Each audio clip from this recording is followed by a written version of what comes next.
Ya estamos en vivo y en directo. Así es, estamos en esta sexta edición de Política con Café y Pan en esta noche de jueves 10 de agosto del 2023. Una serie de acontecimientos ha estado sucediendo aquí en la República del Ecuador y especialmente en su capital, Quito. Ayer, lastimosamente, recibimos la noticia del asesinato del candidato presidencial Fernando Villavicencio, así que aún permanecemos muy consternados al respecto. De hecho, hicimos una publicación en esta tarde acerca de qué es lo que se ha confirmado, qué es real y qué se ha desmentido sobre el asesinato de Fernando Villavicencio perpetrado ayer en las avenidas Gaspar de Villarroel y 6 de diciembre, en el norte de Quito. Así que todavía estamos consternados acerca de la muerte del candidato presidencial Fernando Villavicencio. Por supuesto, hemos evidenciado también cómo esto ha enlutado al país entero. He podido visualizar cómo en los edificios de aquí del centro de Quito, del propio centro histórico, se vive, se siente esa pena, esa tristeza. Pero bueno, aquí estamos nuevamente en esta sexta edición de Política con Café y Pan. Hoy precisamente tendremos un programa muy interesante con un candidato, con un protagonista directo de la política. Él es Javier Orti, candidato a la Asamblea Nacional. Así que en breves minutos ya le tendremos aquí en esta sexta edición de Política con Café y Pan. Mientras tanto, querido chat, coméntenme qué tal se sienten el día de hoy, cómo están, están con frío, están con calor. Recordemos que nos ven desde el Carchi hasta el Macará, nos ven en Quito, nos ven en Cuenca, nos ven en Riobamba, nos ven en Loja. Así que aquí en el chat tenemos sus comentarios. Vamos saludando a todas las personas que ya están conectadas. Muchas gracias, Deliur, por estar en esta noche. Ya también contamos aquí con nuestro invitado especial, con Javier Orti, que en breves minutos le uniremos a la pantalla principal. También está Dave ACG, un fuerte abrazo en el sur del Ecuador. También está May. Por cierto, todo nuestro equipo, el equipo de Politigamia, se encuentra detrás de cámaras, se encuentra haciendo una labor fenomenal con la moderación de este programa y por supuesto difundiendo la señal con todas y todos nuestros seguidores. También ya tenemos conectada a nuestra queridísima Meg, así que en este momento vamos a, por supuesto, con diferentes matices, aún consternados por el asesinato del candidato presidencial Fernando Villavicencio, pero también convencidos, firmes en que debemos continuar en nuestra labor, difusión de la política, de la ciencia política. Este es nuestro bastión de lucha, la respuesta que podemos dar realmente al país en estas circunstancias. Meg, ¿cómo estás en esta noche? Muy buenas noches, Tedito, muy buenas noches con todas, todos quienes nos están observando. Bueno, me encuentro bastante bien, pese al clima helado que pues ya lo hemos mencionado en anteriores ocasiones, caracteriza a la Sierra Ecuatoriana. Y pues ciertamente consternada todavía por el suceso que ocurrió el día de ayer. Ciertamente es algo que es algo que nos ha afectado a todos como ecuatorianos, nosotros como pues estudiantes de ciencia política es bastante, ah, de verdad duele en el alma, igual como publiqué ayer en un estado de WhatsApp, me duele mi Ecuador. Entonces eso, Teito, pero bueno, a pesar de todo estamos aquí con todo el ánimo, realmente como había mencionado, hoy tenemos una super edición de Política con Café y Pan y pues nada, hay que darle con todo porque ciertamente el invitado que tenemos el día de hoy es increíble. Precisamente, Meg, y es también un gustazo saludarte a la distancia.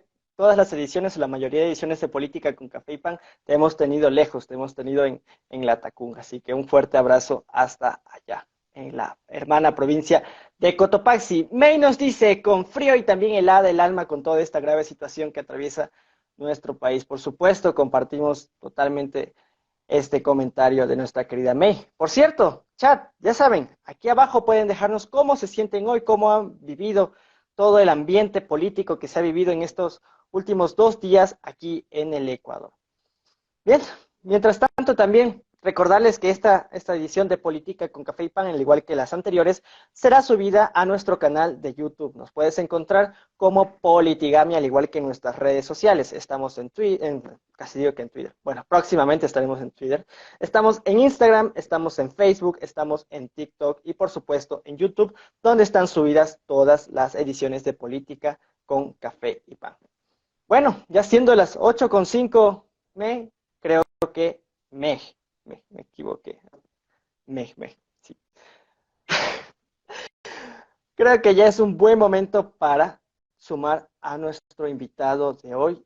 Él es Javier Orti. Así que, por favor, a todo nuestro chat, recíbalo con un fortísimo aplauso virtual. Y recuerden tener su café con pan, porque esto es precisamente nuestra cita política semanal, ¿no? Finalmente, Meg tiene su cita con café. Javier, buenas noches, ¿cómo estás? Mis queridos amigos, qué gusto. No sé si se me escucha bien. Fuerte y claro, Javier, fuerte y claro. Qué gusto verles, Teo, Meg, aquí ya uniéndome. Ya esta es la última entrevista del día, me imagino. Ya se imaginarán cómo he pasado todo el día, de entrevista en entrevista, de análisis. Me quedé en la casa, hoy suspendí campaña electoral, pero muy contento de terminar el día con ustedes, de tener una conversación de altura, más aún con estudiantes de ciencia política. Ustedes saben cómo me apasiona ese tema. Así que presto y dispuesto para contestar todas las preguntas suyas y de su audiencia, por supuesto. Por supuesto que sí, querido Javier, de verdad.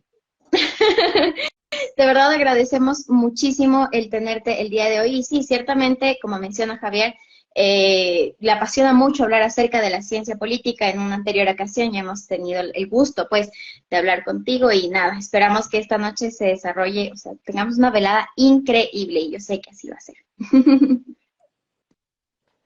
Precisamente, de acuerdo muchísimo con Meg. Es un honor, un gustazo poder tenerte aquí, Javier, en nuestro espacio en Política con Café y Pan. Por supuesto, a todo nuestro chat, recordarles que vamos a leer sus preguntas, sus comentarios en esta transmisión. Recuerden, tenemos aquí a un candidato a la Asamblea Nacional, así que en este momento pueden despejar sus dudas, pueden incluso plantearles algunas interrogantes a nuestro querido Javier Ortiz. Bien, Javier, coméntanos, ¿quién eres tú?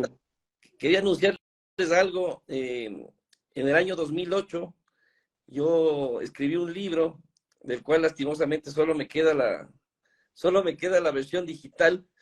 Por lo tanto, les voy, por supuesto, a poner a consideración. Me mandan un correo. Si quieren, a la mejor pregunta les regalamos el libro, pero me parece un libro perfecto para quienes están iniciando el tema de la ciencia política. Así que totalmente presto para colaborarles con eso también. Qué maravilla, Javier, de verdad, muchísimas gracias. Ya saben entonces, querida gente que está en el chat, que nos está viendo esta noche, escriban sus mejores preguntas, porque como ya ha anunciado Javier, les enviaremos un libro en exclusiva. Sí, ya estamos con ese increíble regalo, por supuesto, de nuestro queridísimo Javier Orti. Y bueno, prosiguiendo con esta sexta edición de Política con Café y Pan, cuéntanos, Javier, para toda la audiencia que está en este momento conectada y para la que nos verá después en nuestro canal de YouTube, ¿quién es Javier Orti? ¿Cómo puedes autodefinir? Bueno, generalmente el ser humano tiene dos vidas, ¿no? La vida pública y la vida privada y personal. Yo creo que para distensionarnos, mejor les cuento primero la vida privada.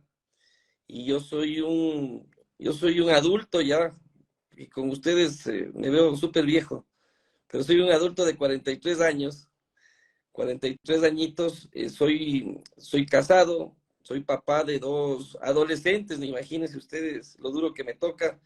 Mi hija mayor, que es la versión del Javier Orti, versión mujer, terrible, tiene 16 años, estudia en el Isaac Newton, está prácticamente entrando ya al primero de bachillerato. En mi época era quinto curso, no sé cómo es ahora. Y Javier Ignacio, más conocido como el Nacho Orti, tiene 14 años, también está en el Isaac, está estudiando Él, en cambio, es lo contrario que yo, es un buen alumno, responsable, amoroso. Así que más parecido a la mamá. Con mi esposa Verónica estoy casado ya aproximadamente 19, 18 años vamos a cumplir, más 8 años de novios, porque somos novios desde el colegio. Ya prácticamente la mitad de mi vida con ella. Así que digamos que tengo una familia estable, feliz, y me faltan mis dos hijas chiquitas. La una se llama Cleopatra y la una se llama Cleopatra y la otra se llama Aurelia. Son dos gatas eh, que fueron adoptadas, la una en pandemia y la otra 3, 4 años después, que son también nuestra vida aquí en donde vivimos. Así que esa es mi vida. Soy un padre de familia y bueno, aquí estoy justo en el comedor de mi casa. Como les dije, hoy decidí no salir, pensar bien las cosas. Ya vamos a tocar ese tema feo de lo que pasó ayer, pero tomar con tranquilidad, con calma, conversar con mucha gente y por supuesto ir tomando decisiones, ¿no? Pero bueno, aquí estamos. Eso en cuanto al tema personal y privado. No sé si quieren topar el tema público, el tema profesional y todo eso. Pero por supuesto, Javier, lo que tú quieras contarnos en esta noche estamos dispuestos a Bueno, escuchar. para que me conozcan en cambio en la parte pública. Ya, primero la académica. Yo me gradué primero de licenciado en Ciencias Políticas en la Universidad Internacional del Ecuador. Yo obtuve una media beca en la UIDE. Luego me gradué de doctor en Jurisprudencia y Ciencia Política, es decir, abogado.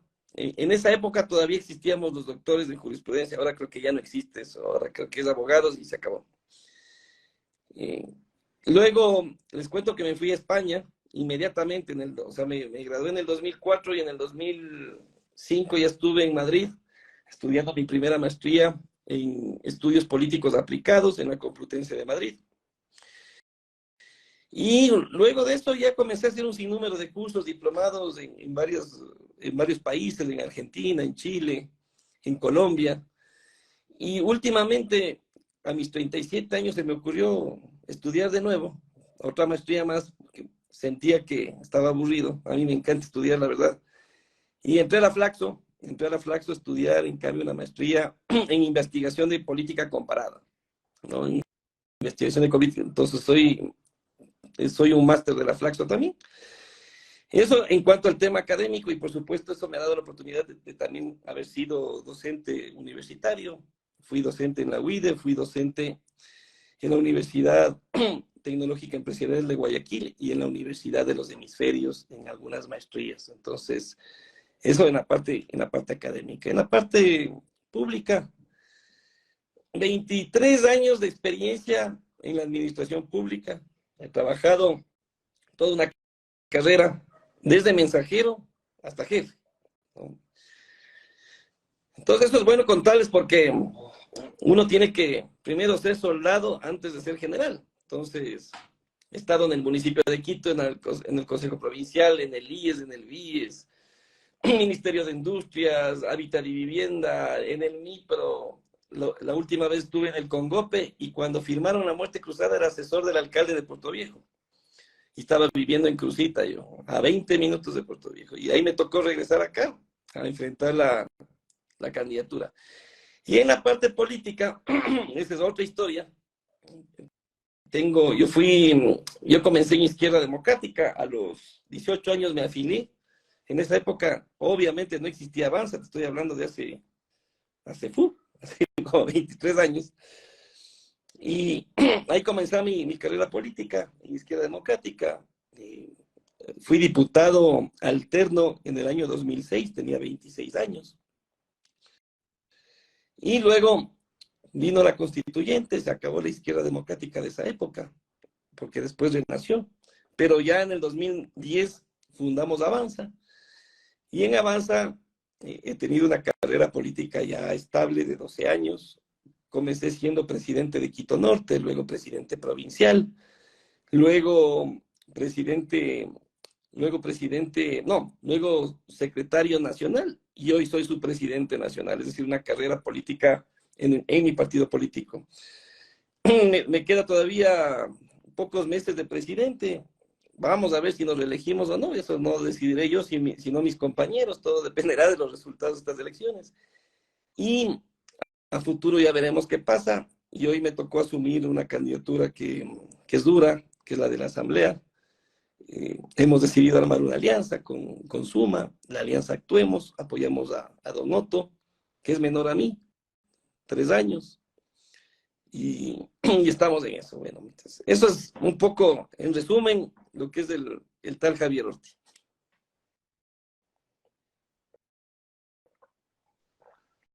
Qué maravilla, Javier.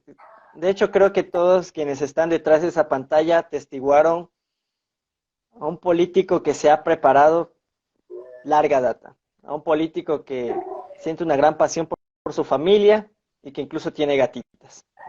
Eso es lo interesante de todo esto. Y a mí no han de aparecer. Ya les de representar.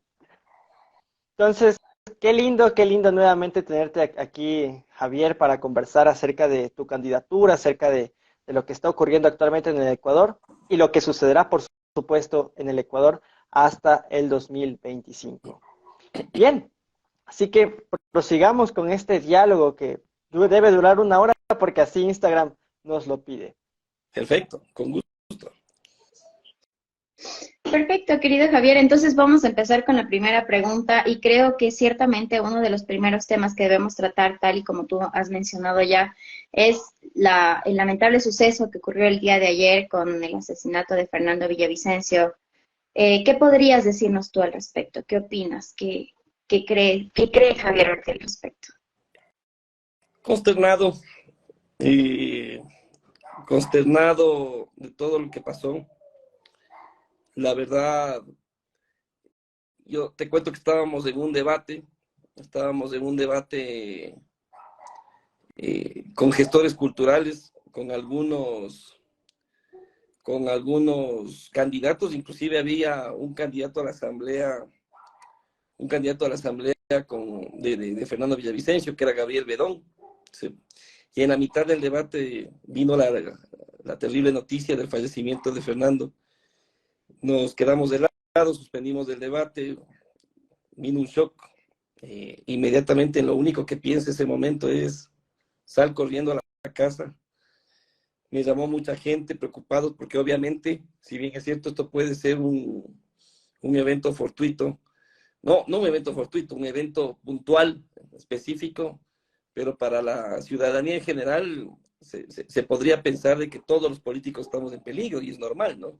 Entonces todos los familiares, todo el mundo me llamó preocupado que me cuide.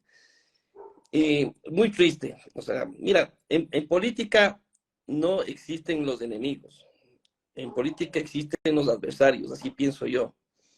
Uno puede discrepar ideológicamente, pero puede ser mi amiga, ¿me entiendes? O sea, y esa amistad incluye el respeto a la opinión ajena, ¿sí? Por ejemplo, yo ya veo que me están atacando en comentarios, que no pienso responder, pero yo respeto esa posición, respeto inclusive que me insulten, pero eso no significa que te dispare, que te violente, porque debemos de entender que atrás de cada ser humano hay un padre, hay hijos, hay esposas, hay familia, ¿no? Entonces, cuando se trastoca eso, caemos en otra dimensión. En lo personal, yo con Fernando te cuento que me llevaba bien. Inclusive la última vez que lo vi fue en Gama TV. Yo terminaba una entrevista y él entraba a la siguiente entrevista y nos saludamos y nos deseamos mucha suerte. Con él siempre tuve una buena relación, ¿no? Nunca tuve ningún problema. Nunca, si bien es cierto, yo no coincido, nunca coincidí con su estilo de hacer política, pero la respetaba, como él respetaba también y valoraba el hecho de que yo me haya esforzado en mantener vivo todavía la organización política Avanza, ¿no? Entonces, sí me golpeó, la verdad, me preocupó bastante, vine acá a la casa, se preocuparon mis hijos, papá, ¿estás bien? Cuídate, no salgas. Pero lo que te puedo decir ya en plano político, Es triste ver cómo nuestro país prácticamente está secuestrado. Yo siento que no hay un gobierno. Yo siento que estamos huérfanos. Imagínate, si a un candidato a la presidencia, con toda esa seguridad que me pareció rarísima cómo falló ayer, le pasa lo que le pasó, imagínate nosotros que somos de a pie. Y ya voy a hablar del tema de inseguridad. ¿Qué vamos a hacer? Que yo lo tengo totalmente claro. Pero sí nos sentimos indignados e impotentes todos los ciudadanos, no solo los políticos, todos, después de ver lo que pasó. O sea, no, tienes que cuidarte en las palabras ahora. En esta entrevista ya no se puede dar nombres, no puedes insinuar nada, peor aún desafiar a alguien que mañana te mandan una moto y te matan. Es decir, como lo puse, no sé si vieron un TikTok y un video que yo subí el día de hoy.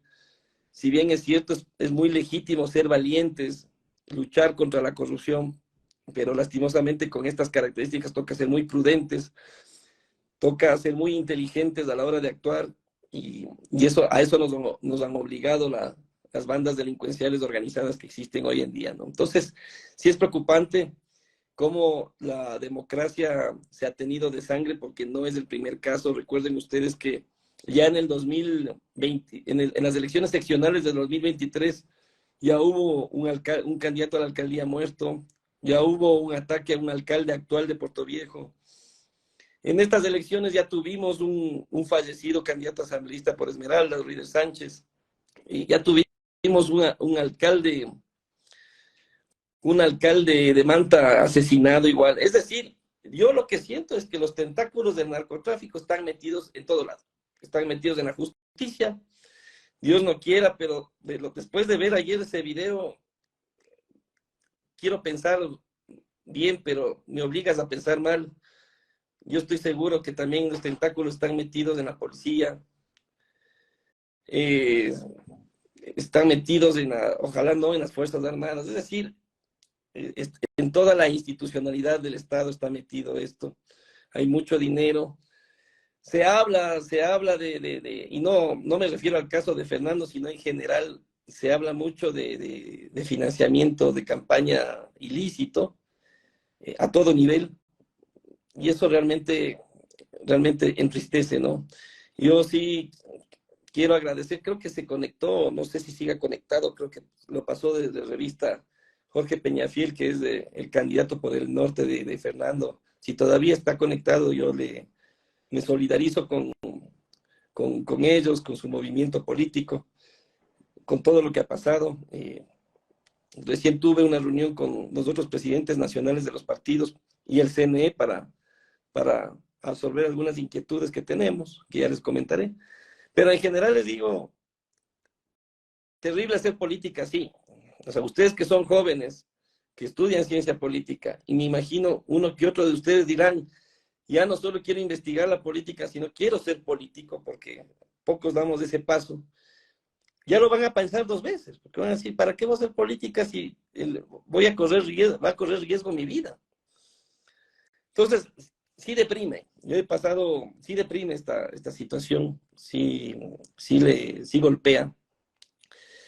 Pero como yo digo, alguien lo tiene que hacer, tenemos que seguir adelante, tenemos que cambiar el estilo de hacer política. Yo siempre invito a dejar el odio a un lado, aunque a veces me han dicho tibio, porque no estoy en esta polarización correísta, anticorreísta. No pienso que el país merece tener esta dicotomía. Yo sí pienso que existimos personas que estamos muy alejadas de esa polarización y esa es mi principal propuesta, ¿no? Pero eso les puedo contar de manera muy, muy, muy sincera y, y, y uno se pone a pensar mañana qué vamos a hacer. Mañana tengo 2 recorridos a 2 barrios. La gente está muy ilusionada que vayamos a pasar buenos momentos, a dar mi plan de trabajo. Y obviamente me toca mandar una avanzada para que revise que el lugar esté más o menos seguro. Pero después de ver lo de ayer, uno no puede estar 100% seguro en ningún sitio. Entonces es impotencia lo que se tiene y tristeza. Y más sobre todo en un proceso electoral a 10 días, en donde no sabemos qué va a pasar, no sabemos cuál va a ser el comportamiento electoral, en donde hoy por hoy el Ecuador necesitaba de mucha racionalidad por parte del votante para escoger sus representantes, porque como yo lo dije en algún medio de comunicación, estas elecciones anticipadas nos da al Ecuador la oportunidad de mejorar la calidad de representación que tuvimos, tanto en la presidencia de la República como en la anterior asamblea. Por lo tanto, estas elecciones anticipadas te invitaban a un voto mucho más reflexivo, más racional, más coherente. Pero con lo que pasó ayer, yo tengo el temor que el cambio, que esa racionalidad no exista, sino que la gente vaya a votar con odio, con venganza, con frustración, y el resultado de eso nunca es bueno. Nunca es bueno porque uno se deja llevar de superficialidades, ¿no? De candidaturas aparecidas a último momento, sin ningún tipo de profundidad, sin ningún tipo de planes de gobiernos concretos, plausibles. Por ahí vi una pregunta que imagínate que ni siquiera son 2 años, en año y medio, ¿qué vamos a hacer? Toca ser muy, muy precisos en lo que se va a proponer, pero veamos qué pasa. Se viene el debate el domingo, inminentemente les cuento, ya se tomó esa decisión, no existe la posibilidad de que se aplace el debate. Va a ser un debate trascendente para la historia del país. Todo el mundo se va a enfocar en sus planes de seguridad. Entonces, es una situación muy compleja la que estamos viviendo. Ustedes, como estudiantes de ciencia política, no les queda otra que vivir esta situación, observarla, analizarla. Cuando yo era estudiante de la primera maestría, pude vivir desde lejos, desde España, pude vivir lo que fue la caída de Lucio Gutiérrez, por ejemplo. Entonces, este tipo de acontecimientos te marcan y te dan mucha experiencia a lo futuro. Yo quiero que ustedes esto no lo tomen a personal, sino lo tomen académicamente, como que justo en la etapa que están estudiando viene un fenómeno político que yo creo que va a marcar mucho la historia política de este país. Entonces, eso es lo que les podría comentar en breves rasgos de lo que pasó ayer y lo que podría pasar después con todas las decisiones que nos toca tomar. Ciertamente, ciertamente, querido Javier, fue un suceso terrible. Hasta el día de hoy estamos emocionados. Como tú dices, el panorama electoral, el panorama político en general que viene por delante es bastante complejo. Lamentablemente hemos llegado al punto en el que, tal como tú mencionaste anteriormente, la política se ha vuelto un ejercicio peligroso.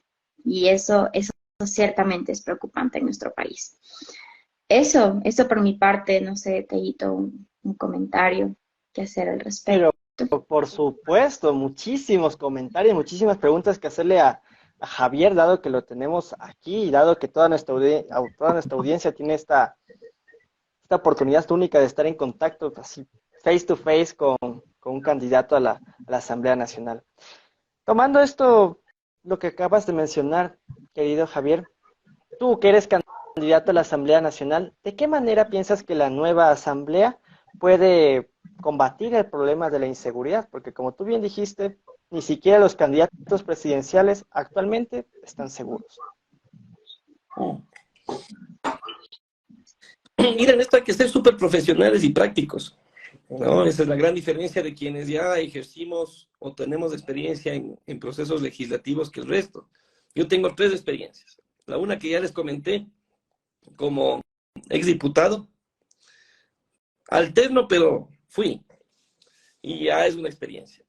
La segunda como asesor parlamentario en el año 2013. Y la tercera como asesor de la unidad técnica legislativa, que para mí ha sido la mejor experiencia. Mejor que haber sido asambleísta, porque en esa unidad uno recibe proyectos de ley y revisa que cumplan con todos los requisitos que están en la Ley Orgánica de la Función Legislativa y mediante el Manual de Técnica Legislativa. Entonces uno ya podría decir, que haber pasado por esa unidad a uno le da experiencia para presentar proyectos y demás. Mira, el tema de seguridad es tan complejo que no está solo en manos del presidente. O sea, es un tema que se lo debe tratar de manera integral. Aquí está metida la Presidencia de la República, obviamente la Asamblea Nacional, la función judicial, ¿no? Y en ese sentido tenemos que construir un marco normativo para ir prácticamente arreglando todos los problemas que uno va identificando, los problemas de inseguridad. Pero también hay que tomar en cuenta que la asamblea que salió, que si bien es cierto, tiene una mala imagen, todos nos acordamos de cómo jugaban Candy Crush, todos nos acordamos del asambleísta que dijo que no le alcanza el sueldo, ¿no? Todos nos acordamos de las coimas, de los diezmos, bueno, todo lo que implicó la anterior Asamblea Nacional. Pero si bien es cierto, esa imagen tenemos, si uno se pone a investigar un poco, resulta que la Asamblea ya sí ha trabajado en ciertas áreas. Y en el tema de la Comisión de Seguridad, sí ha trabajado bastante en algunos temas importantes que inclusive ya están listos para ser aprobados, ¿no? Entonces, hay leyes que inclusive ya fueron aprobadas, inclusive ya los reglamentos fueron expedidos por la Presidencia de la República, pero hay leyes que ya están listas para ser aprobadas tanto en primero como en segundo debate, ¿no? Hay una ley, por ejemplo, que se llama la Ley de Seguridad Privada, hay la ley de seguridad digital, hay la ley de interceptación de naves aéreas, hay la ley de municiones y armas. Es decir, hay ya un compendio de leyes que tenemos que revisarlas y aprobarlas inmediatamente. Es decir, o sea, para que ustedes tengan en cuenta una ley, si es que existe la voluntad política, una ley puede tardar entre 6 y 8 meses en ser aprobada. Y tenemos año y medio. Entonces, hay que regresar a ver lo que ya se hizo, aprobarlo rápido y complementarlo con lo que necesitemos completar, ¿no? Hay que revisar varias leyes, hay que hacer varias reformas, pero para que ustedes me entiendan bien qué es lo que hay que hacer en breves rasgos de seguridad. Primero, que hay que blindarle a la policía. Blindarle no significa darles carros blindados, como lo que le pasó ayer a Fernando, que no contó con un carro blindado y eso le costó la vida. Blindarle me refiero a un blindaje jurídico a los policías, porque hoy un policía piensa 2 veces en dispararle a un delincuente, porque puede estar expuesto inclusive a estar preso por no haber utilizado bien el uso legítimo de la fuerza. Tenemos que revisar el Código Integral Penal. Mira, ayer cogieron 6 sospechosos de nacionalidad colombiana. Y resulta que de los 6 sospechosos de este caso de Fernando, 2 ya han tenido antecedentes. Y 2 han estado presos. El fiscal a través de su instrucción ha solicitado al juez prisión preventiva, pero el juez no ha encontrado los méritos suficientes y les deja libres. Entonces, ahí te das cuenta, ¿no? ¿De qué nos sirve hacer un sinnúmero de reformas y propuestas de ley si en la práctica los jueces dejan libres porque no ven elementos de convicción en los informes de los fiscales? Eso quiere decir que hay un divorcio entre la fiscalía y la función judicial, por un lado, ¿no? Por otro lado, tenemos que revisar el modelo de gestión de rehabilitación social del país. Hace una semana hacen una requisa en la penitenciaría del Litoral y encuentran una piscina de tilapias. Por un lado, yo dije, qué bueno que cierto grupo de PPLs quieran producir adentro de la casa. Busquen la manera de emprender dentro de la rehabilitación social. Pero esa no es la manera. O sea, la manera es que desde el Estado exista la política pública de cómo reinsertar a la sociedad, a los PPLs, a través de programas de emprendimiento, de productividad. ¿Por qué no pensar en granjas penitenciarias? ¿Por qué no pensar en talleres internos y todo? O sea, de hacerlo de una manera de una manera transparente, ¿no? Entonces hay que pensar bien en cuál es el modelo de rehabilitación social que necesita el país. Y esto implica qué vamos a hacer con el sistema penitenciario y carcelario. Definitivamente no tenemos el control de las cárceles. Si tú ves a uno de los capos, cabecillas de una de las bandas, dando una rueda de prensa con un policía al lado, dentro de una cárcel, a la única conclusión que llegas es, no tenemos el control sobre las cárceles. Así de simple. Entonces, para eso, yo sé que existen tratados internacionales, derechos humanos, todo más, pero a partir de eso tenemos que ver la estrategia jurídica, financiera y demás para, para, para que podamos tener de nuevo el control de las cárceles, ¿no? Y eso implica reformas al Código Integral Penal. Eso implica reformas a eso también. Y obviamente el Ejecutivo tiene que implementar tecnologías dentro de las cárceles. No es un tema, y con todo respeto, no es un tema de subirse a un poste e inhibir la señal de celular. Esto está bien para campaña electoral, para ganarse los votos, pero el tema es cómo implementamos verdadera seguridad, a través de qué modelo de gestión, cuánto se va a invertir en ello, con qué marco jurídico, cómo vamos a construir una nueva cárcel de máxima seguridad, cómo separamos de los presos a los cabecillas. Es decir, cómo logramos que el gobierno, el Estado tenga control de las cárceles y estas no se transformen prácticamente en centros de adiestramiento y perfeccionamiento delincuencial, que es lo que ahorita tenemos. Inclusive de adentro de las cárceles vienen las vacunas, vienen las extorsiones. Todo eso estamos viviendo en el Ecuador. Entonces, cuando me preguntan desde la Asamblea Nacional qué podría hacer para disminuir los índices de inseguridad, primero generar gobernabilidad para tener voluntad política y de ahí implementar leyes, aprobar las leyes que están pendientes y construir con el resto de bloques parlamentarios en común acuerdo leyes que integren este marco normativo y que sean herramientas jurídicas para implementar el plan de trabajo del gobierno, que estamos seguros será el gobierno de Otto Sonnejones si todo sale como lo queremos. Entonces, esto es lo que yo podría responderte en cuanto a qué haríamos desde la Asamblea Nacional. Y si es posible cumplir con el plan en menos de 2 años,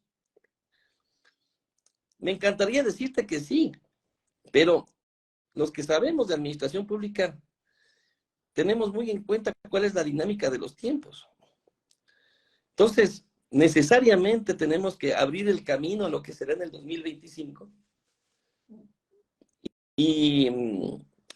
Pero obviamente ser muy puntuales, ser muy específicos y prioritarios en los temas que vamos a tratar en la asamblea.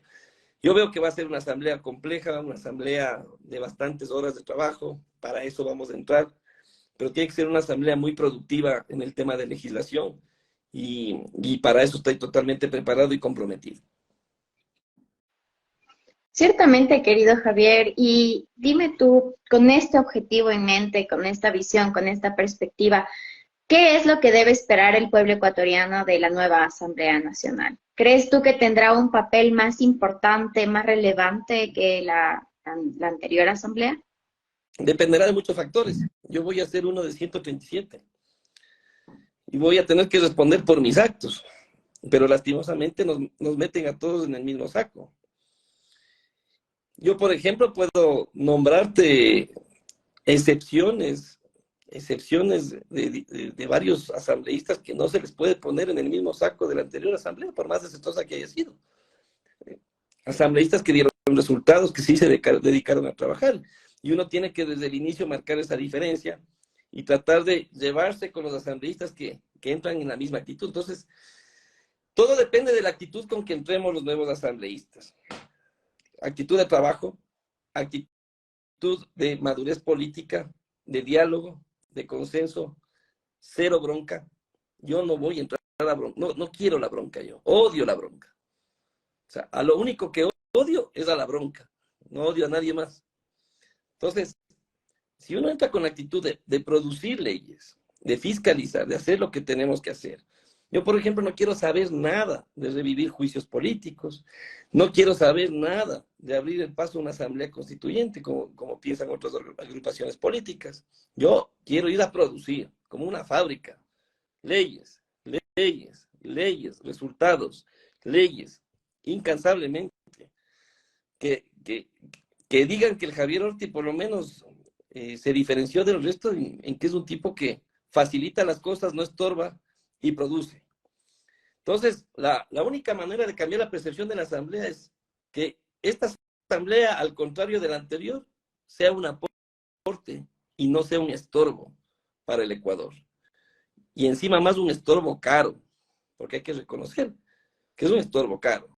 Un asambleísta no va solo, un asambleísta va con un equipo de 4 personas, y cada asambleísta le cuesta al país alrededor de $15,000 mensuales, entre su sueldo y el sueldo de los asesores y asistentes. ¿Puede justificarse? Obviamente sí, cuando uno demuestra con su equipo bastante trabajo, más de 8 horas y demás. Muchos dicen, ojalá me lleves a trabajar conmigo. Yo les digo, piensa bien, porque yo sí pienso de vengar cada centavo que el Estado nos va a pagar, hasta más, ¿no? Pero si todos pensamos de esta manera, yo creo que podríamos marcar la diferencia de esta nueva asamblea. Pero yo todavía soy un poco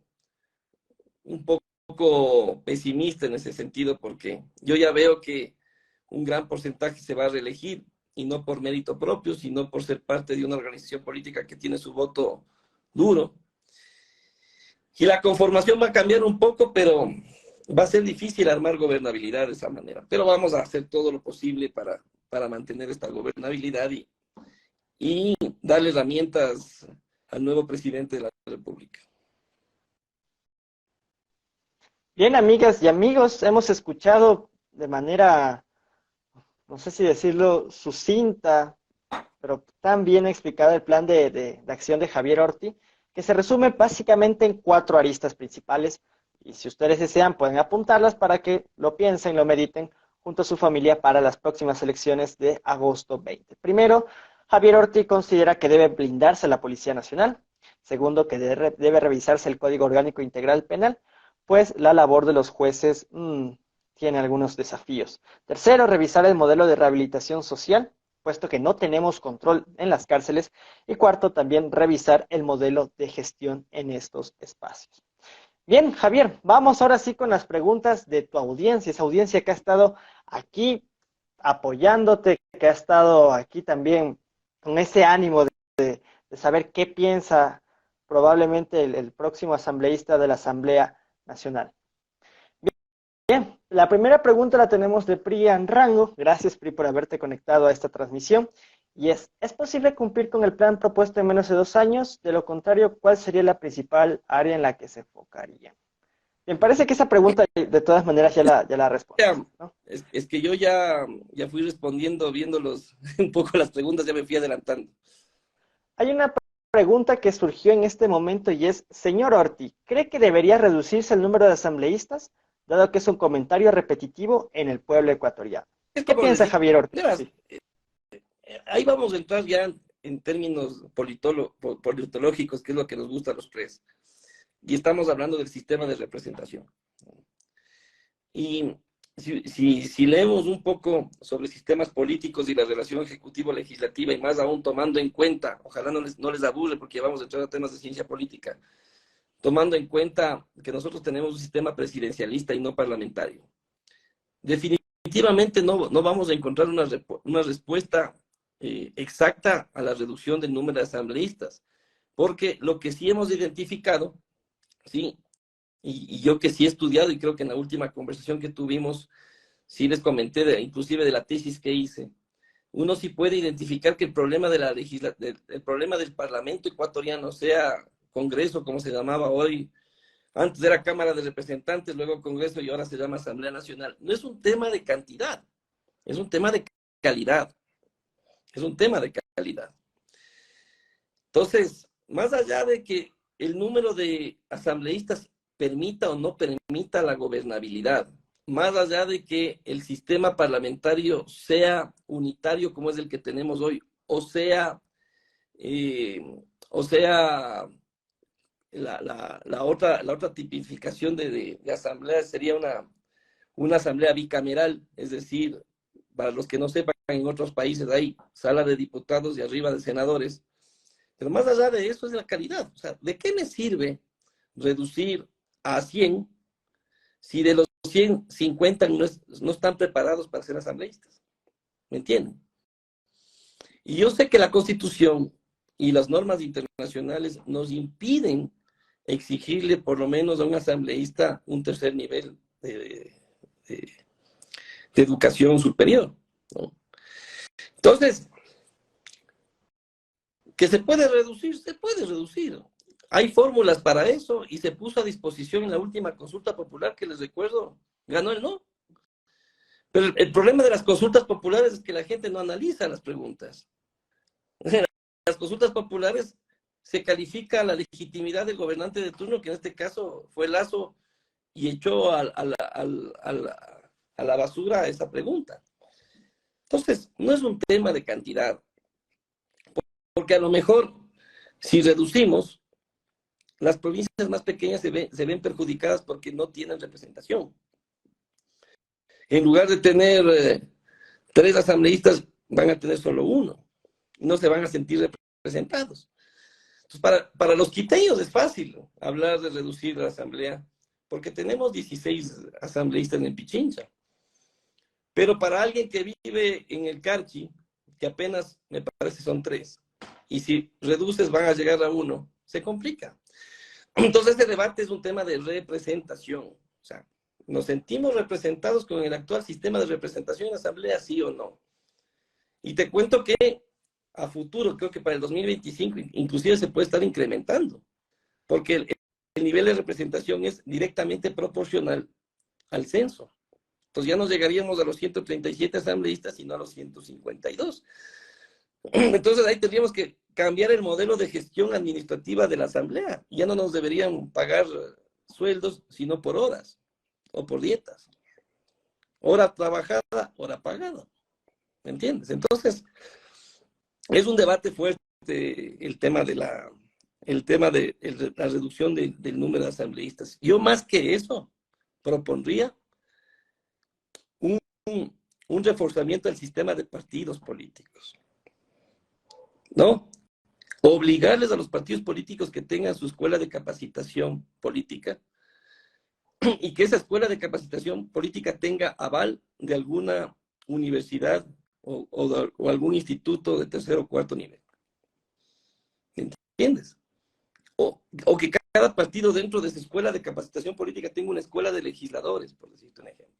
Y que de esa escuela de legisladores salgan los candidatos a la asamblea. Entonces, cuando tengamos asambleístas de calidad, ya no vamos a querer menos, vamos a querer más asambleístas. Porque la labor parlamentaria va a ser productiva. Entonces, es muy relativo el tema del número de asambleístas. Una interesante respuesta la que nos brinda precisamente Javier, el tema de calidad, no cantidad, y que Javier Orti le apostaría a reforzar a los partidos políticos. Y al respecto, hay una última pregunta que, por cierto, recordé que nos hicieron en un sticker de Instagram, y es, en tu consideración, Javier, ¿qué necesita la política ecuatoriana en estos momentos? Y respondamos así sucintamente hasta las 8:55 porque ya mismo se nos acaba el tiempo aquí en este Instagram Live. Así que, Javier, todo tuyo el micrófono. La política necesita de políticos profesionales. O sea, la política ya no es un hobby. La política es una actividad multidisciplinaria. Por ejemplo, hasta para hacerles más o menos más amena por ejemplo, ustedes que son alumnos de ciencia política, obligatoriamente tienen que irse a ver Oppenheimer. ¿Por qué? Por la trascendencia política e histórica que tiene ese contexto histórico en cuanto a las relaciones internacionales futuras, ¿no? Entonces, Entonces, yo me fui a ver con mis hijos, claro, no tomé la precaución, como no sabía de qué se trataba bien la película. O sea, yo sabía quién era Oppenheimer, pero no sabía el contexto. Me hubiese querido darles una especie de explicación a mis hijos del contexto histórico. Yo les aconsejo leerse un poquito, actualizarse un poco en historia e ir a ver la película y la van a disfrutar totalmente. Pero, ¿a qué me refiero con esto? Tenemos que mejorar la calidad de representación de los políticos profesionalizándolos. Ahí viene la labor importante del sistema de partidos políticos. Y no me refiero solo a ciencia política, esa es una parte. Me refiero también a gestión pública, administración pública, contratación pública. Me refiero a normas de control interno de la Contraloría. Me refiero a economía política, a sociología política. Me refiero a sistemas de partidos políticos, sistemas electorales. Un político tiene que estar al tanto casi de todo. Finanzas públicas, cómo se arma un presupuesto anual del Estado, ¿sí? Cómo se financia un Estado, de qué manera uno puede administrar económicamente un país, de qué vive un país, política fiscal, ¿me entiendes? Entonces, un político tiene que estar al tanto de todo, no solo de seguridad. Ahora, si les llega a alguien eso, tiene que ser multidisciplinario, tiene que ser preparado, especializado, sí, en algún tema, en administración pública, en economía, en derecho, pero tienes que tener elementos de convicción de todo un poco. Por eso el político está obligado a leer todos los días. Por eso les quiero regalar un poco el libro para que entiendan un poco. Se llama Gobiernos de la Ley del Más Fuerte al Hiperpresidencialismo. Es decir, vamos a hacer una metodología descriptiva de cómo desde la pequeña sociedad llamada la horda hasta la más complicada que es hoy por hoy el Estado, ha habido los tipos de gobiernos, desde la ley del más fuerte, la tribu, la confederación de tribus, el presidencialismo, la monarquía, y terminamos con el hiperpresidencialismo. Les va a gustar bastante ese tema, aunque está desactualizado porque es del año 2008, pero a lo que me refiero es que profesionalicemos la política. Ya me quedan solo 3 minutos. Es la única manera. Y con esto yo quiero incentivarles a que ustedes, los jóvenes, se metan en la política. Y meterse en la política no significa ser candidatos. Los candidatos somos pocos, pero yo atrás tengo un equipo de expertos en ciencia política, expertos en marketing político, en comunicación política, expertos en economía. Gracias a Dios tengo amigos que ni me cobran y me dicen, Javier, quiero asesorarte esto. Hace 2 días, un gran amigo, Carlos Pérez, no sé si está conectado, me dijo, Javi, no te puedo aportar con tanto en la campaña, pero sí con 1 hora de mi trabajo. Y me dio 1 hora de dicción, 1 hora de vocalización. O sea, entonces uno tiene que estar presto siempre a estar especializado en todo lo que se pueda hacer. Y yo siempre presto a tratar de formar políticos sin ningún tipo de egoísmo. Yo creo que un líder tiene que formar más líderes y no debe tenerle miedo a la inteligencia de nadie. Con eso termino. Ciertamente, querido Javier, muy acertada tu respuesta, de verdad, gracias. Creo que, como, o sea, estamos muy de acuerdo contigo en muchísimos puntos. Y tenemos un último comentario de Majo, nos dice, un político debe estar especializado en todo, no solo en la seguridad. Preciso. Efectivamente, querida Majo, creo que a todos nos ha caído como anillo al dedo los comentarios, estos comentarios finales que nos está brindando nuestro querido Javier Orti en este momento. Entonces, bueno, con eso hemos terminado la entrevista del día de hoy. De verdad, Javier, un gustazo haberte tenido en este espacio. De verdad, te agradecemos mucho tu tiempo. Sabemos que ciertamente, como tú mismo mencionabas al inicio, has estado muy, muy ajetreado en el panorama, en este tiempo en el que estábamos viviendo, tiempo electoral, el panorama político de la política ecuatoriana en general. Pero bueno, de verdad te agradecemos muchísimo tu presencia el día de hoy y esperemos que este tipo de espacios, pues, se puedan seguir dando y, ¿por qué no? Incluso si es que llegas a la Asamblea Nacional, también continuar con esta labor conjunta entre tanto los jóvenes como, pues, por supuesto, nuestros representantes dentro de las instituciones del Estado. Por favor, les pido que entro a la Asamblea, ustedes no me dejen solo, me dejen solo tienen que jalarme el oreja por hacer me jalan con toda la confianza. Pero es la oportunidad que tenemos, algo bueno, así que espero no defraudarles, la verdad. Unas muy interesantes palabras las que nos deja Javier Orti.